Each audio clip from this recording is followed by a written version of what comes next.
président de la République va bien sûr prononcer le discours de clôture. Dans un instant, je crois qu'on va installer le pupitre. Et dans l'intervalle, nous vous proposons de regarder des petits extraits d'un film réalisé par le Mouvement pour une société inclusive, présidé par Marivonne Yazid, à l'occasion d'une récente rencontre entre des élèves d'un lycée professionnel formés au métier de l'accompagnement avec les travailleurs d'un ESAT voisin dans le Calvados.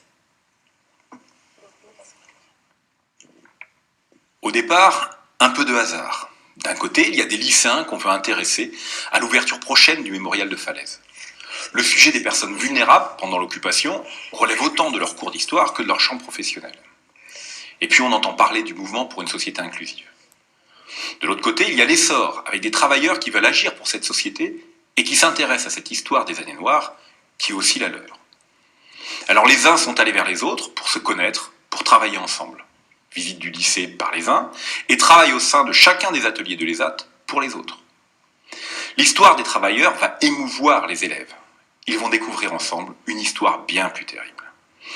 On s'est donc retrouvés pour discuter histoire, débattre, visiter, échanger et découvrir le plaisir de le faire ensemble. Ainsi, les travailleurs et les élèves apportent leur contribution à la construction de la société inclusive, en donnant par l'exemple une réponse modeste et généreuse à la question du plus jamais ça.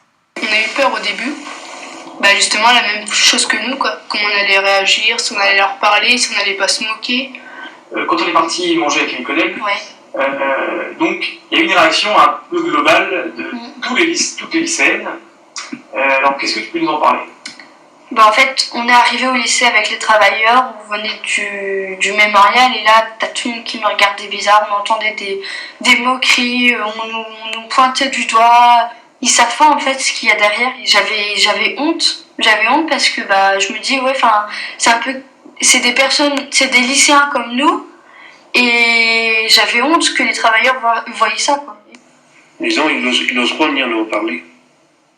Et nous de notre côté c'est pareil, on a tellement moqué qu'on n'ose pas aller vers les gens. En fait ça fait comme un déclic, comme quoi rien que les regards des gens peuvent être blessants en fait. Mais qui pense quoi de vous, des personnes qu'on est des personnes comme tout le monde.